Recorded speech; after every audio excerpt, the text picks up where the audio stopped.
Hello mga duday! Another video na naman. So ngayon ay magluluto ako ng kalabasa soup. So una, pinakuluan ko muna yung kalabasa.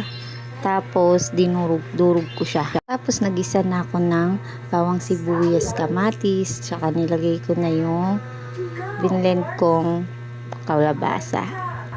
Tapos pagka medyo kumulo-kulo na yun, lagay nyo na yung mga ibang ingredients like tubig, tapos antayin nyo ulit kumulo, tapos lagyan nyo ng itlog, tapos halu-haluin, tapos lagyan ng pampalasa, ganon. Ginaganyan ko yung kalabasa kasi pag nakikita ng anak ko na buo-buo siya, hindi kinakain, kaya dinudurog ko na lang, ginagawa kong soup para kahit pa paano nakakakain sila ng kalabasa.